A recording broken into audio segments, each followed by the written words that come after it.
আসসালামু আলাইকুম রহমতুল্লাহ। Dear students, how are you all? আশা করছি তোমরা সবাই ভালো আছো। আমিও তোমাদের দোয়ায় ভালো আছি। আজকে নতুন একটা অনলাইন ক্লাসে নতুন টপিকসে সবাইকে স্বাগত জানিয়ে ক্লাস শুরু করতে যাচ্ছি। ডিয়ার স্টুডেন্টস, আমরা আজকে যে বিষয়ে কথা ক্লাস নেব বা ক্লাসে আলোচনা করব, এটা মূলত আমরা এই অধ্যায় রিলেটেড আমরা ইতিপূর্বে ক্লাস নিয়েছি, কিন্তু আমাদের ক্লাস লেসন প্ল্যানের যে ক্লাসগুলো ছিল সেটা অলরেডি শেষ হয়েছে। আমরা এখন রিভিশন হিসেবে ক্লাস নিচ্ছি। সো আমরা পূর্বের যে টপিকসগুলো ছিল এর মধ্যে মোস্ট ইম্পর্টেন্ট যেগুলো সেগুলো আমরা রিভাইজ হিসেবে এখন থেকে বাকি ক্লাসগুলো হবে ইনশাল্লাহ। সো ডিয়ার স্টুডেন্টস, আমরা আজকে নতুন টপিকস বলতে নতুন ক্লাস, কিন্তু এই বিষয়ের উপর পূর্বে ক্লাস আমরা একটা ক্লাস নিয়েছি। সো ডিয়ার স্টুডেন্টস, আজকের টপিকটা হচ্ছে ট্রান্সফরমেশন অফ সেন্টেন্সেস, অর্থাৎ বাক্যের যে রূপান্তর বা পরিবর্তন বা স্থানান্তর যেটা বলি আমরা। এরপরে আমরা শিখেছি অ্যাসার্টিভ থেকে নেগেটিভ। আজকে অ্যাসার্টিভ টু ইন্টারোগেটিভ কীভাবে করতে হয় সেই বিষয়গুলো নিয়ে আজকে আমরা আলোচনা শুনবো ইনশাল্লাহ।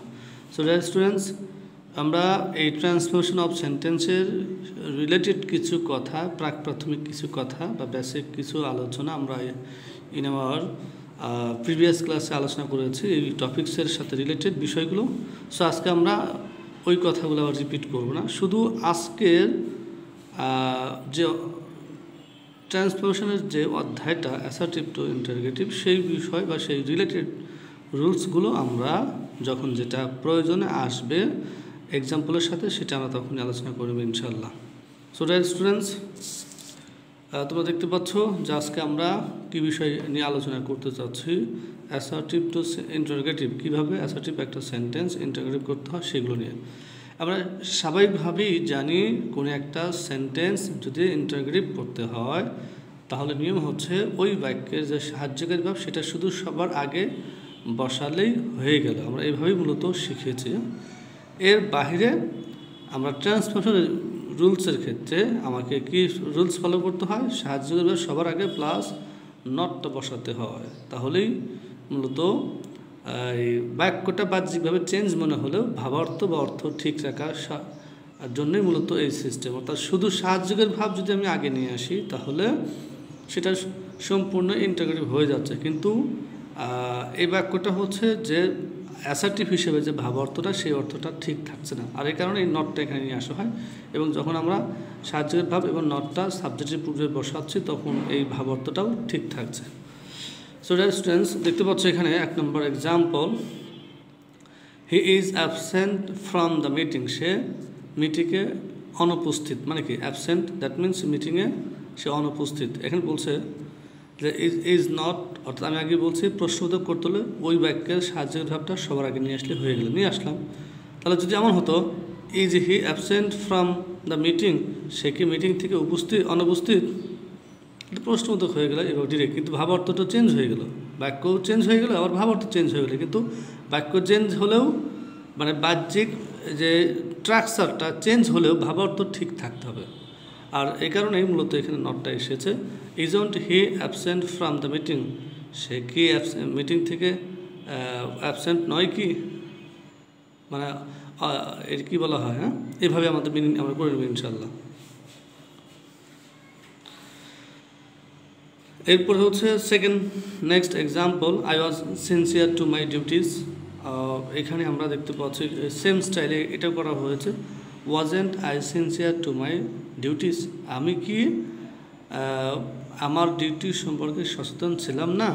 তার মানে কি আমি ছিলাম, তার মানে আমি ছিলাম না। প্রশ্নবোধক অর্থ এভাবে এসেছে, ভাব অর্থ ঠিক ঠিক আছে, আমি ছিলাম। এখানে যেমন যে তিনি কি মিটিং থেকে অ্যাবসেন্ট ছিলেন না, মানে কি অ্যাবসেন্ট ছিলেন, এটা বোঝাচ্ছে। সো নেক্সট আমরা পরবর্তী দেখতে পাচ্ছি এখানে একটি ভিন্ন রুলস এসেছে অ্যাসার্টিভ সেন্টেন্সের। আরেকটি বৈশিষ্ট্য বিশিষ্ট অ্যাসার্টিভ সেন্টেন্স কীভাবে ইন্টারোগেটিভ করতে হয়। কোনো একটা সেন্টেন্সের শুরুতেই যদি এভরিবডি এভরিওয়ান ওয়াল, এভরিবডি এভরিওয়ান ওয়াল এ ডাবল এল যদি মেনশন থাকে বা উল্লেখ থাকে, তাহলে আমরা এই এভরিবডি অথবা এভরিওয়ান অথবা ওয়াল থাকলে তার পরিবর্তে সেন্টেন্সের শুরুতে হু বসাবো। কী বসাবো? হু। আর এই বাক্য যে টেন্স সেই টেন্সের আলোকে সাহায্যের ভাব ডু নট বা ডাজ নট বা ডিড নট হবে। সো ডিয়ার স্টুডেন্টস, দেখতে পাচ্ছ এক্সাম্পলটা, everybody wishes to be happy, সবাই সুখী হতে চায়। So who doesn't wish to be happy, কেই না সুখী হতে চায় না, তার মানে কি সবাই চায়, ভাবার্থটা সেম থাকবে। এরপর আমরা একটা শিখেছি কি যে এভরিবডি, এভরিওয়ান বা অল, এই যে দেখতে পাচ্ছি এখানে অল আছে, তাহলে অল উঠে গিয়ে কী হবে, অলের পরিবর্তে হচ্ছে হু হবে। আর এই সেন্টেন্সটা যে টেন্স, সেই টেন্সের auxiliary verb do not, does not, did not হবে। হু ডাজেন্ট লাভ ফ্লাওয়ার্স, কেই না ফুলকে ভালোবাসে, তার মানে কি সবাই ভালোবাসে। ওয়াল লাভস ফ্লাওয়ার, সবাই ফুলকে ভালোবাসে। এটা বাক্যের যে ভাব অর্থটা, ঠিক এই ভাব অর্থ ঠিক রাখার জন্য এখানে যে কেই বা ফুলকে ভালো না বাসে, তার মানে কি সবাই ভালোবাসে। এরপর আর একটা রুলস হচ্ছে, কোনো একটা সেন্টেন্সের শুরুতেই যদি nobody, no none, nobody none, no one, nobody none, no one যদি থাকে, তাহলে এটা পরিবর্তেও হু ইউজ হয়, হু বসবে। For example, dear students, nobody could ever count my love for you. So এখানে নোবডির রিপ্লেসে who could ever count my love for you. So এভাবেই আমরা শিখব। এখানে একটি এক্সেপশনাল, এভরিবডি, এভরিওয়ান, ওয়াল এর পরিবর্তে হু হয়। আবার কোনো একটা সেন্টেন্সের শুরুতে নোবডি, নান, নো ওয়ান যদি থাকে, তার পরিবর্তেও হু হয়। So dear students, next, I never drink tea. কোনো একটা সেন্টেন্সে যদি নেভার থাকে, তাহলে ওই বাক্যটা ইন্টারোগেটিভ করার ক্ষেত্রে নেভার এর পরিবর্তে ইভার হয়, নেভারের পরিবর্তে ইভার হয়। এবং এই সেন্টেন্সটা যে টেন্স, ওই টেন্সের অক্সিলারি ভার্বটা এখানে আমরা শুরুতেই যেটা বসাই। রুলস, কোনো একটা সেন্টেন্স প্রশ্নবোধক করতে হলে ওই বাক্যের সাহায্যের ভাব সবার আগে বসাতে হয়, অর্থাৎ সাবজেক্টের আগে বসাতে হয়। এখানে সেম স্টাইল বসেছে, আই নেভার ড্রিঙ্ক টি, এটা প্রেজেন্ট ইনডিফিনিট টেন্স, সো এখানে সাহায্যের ভাব ডু এসেছে। Do I ever drink tea? Dear students, আমি আবারও দেখানোর চেষ্টা করছি, আই নেভার ড্রিঙ্ক টি, আমি কখনোই ড্রিঙ্ক টি অর্থাৎ ড্রিঙ্ক বা চা পান করি না। যে আমি কি কখনোই পান করি না, আমি কি কখনোই চা পান করি না, তার মানে কি আমি পান করি। আচ্ছা, এরপরে দেয়ার ওয়াজ নাথিং। ডিয়ার স্টুডেন্টস, এখানে আমরা আর একটা রুলস দেখতে পাচ্ছি, দিস ওয়ান ইজ লাস্ট, এটা শেষ।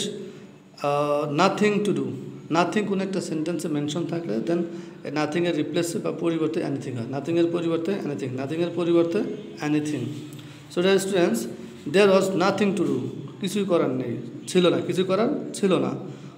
ওয়াজ দেয়ার এনিথিং টু ডু, কোনো কিছুই কি করার ছিল না, তার মানে প্রশ্নবোধক এভাবে নেগেটিভ প্রশ্ন একসাথে হওয়ার কারণে ভাবার্থটা ঠিক থাকছে, বাহ্যিকভাবে চেঞ্জ মনে হলেও।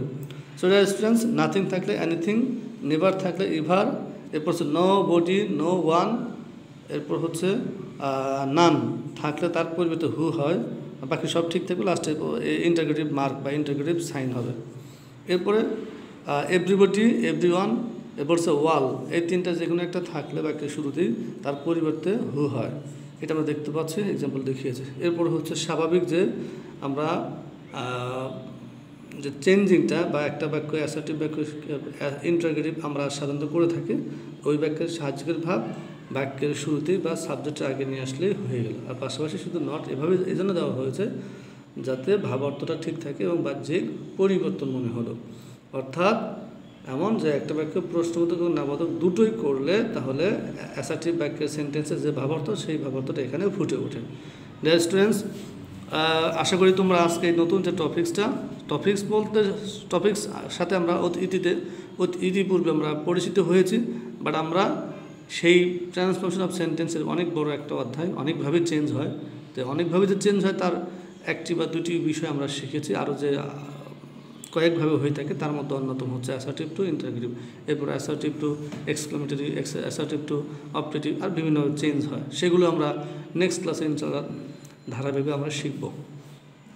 ডিয়ার স্টুডেন্টস, আমরা আজকে এই অনলাইন ক্লাসে এখানেই শেষ করছি। আমি অনেকভাবে তোমাদের পর্যন্ত চেষ্টা করব তোমাদের পরবর্তী ক্লাসে আরও এই বিষয়ের উপর নতুন যে টপিক্স কি অ্যাসার্টিভ টু এক্সক্লেমেটরি কীভাবে করতে হয় সেটা আমরা পরবর্তী ক্লাসে ইনশাআল্লাহ শিখব। সো ডিয়ার স্টুডেন্টস, পরবর্তী ক্লাসে আমন্ত্রণ জানিয়ে সবার সুস্বাস্থ্য কামনা করে আজকে অনলাইন ক্লাস এখানে শেষ করছি। আসসালামু আলাইকুম ওয়া রাহমাতুল্লাহ।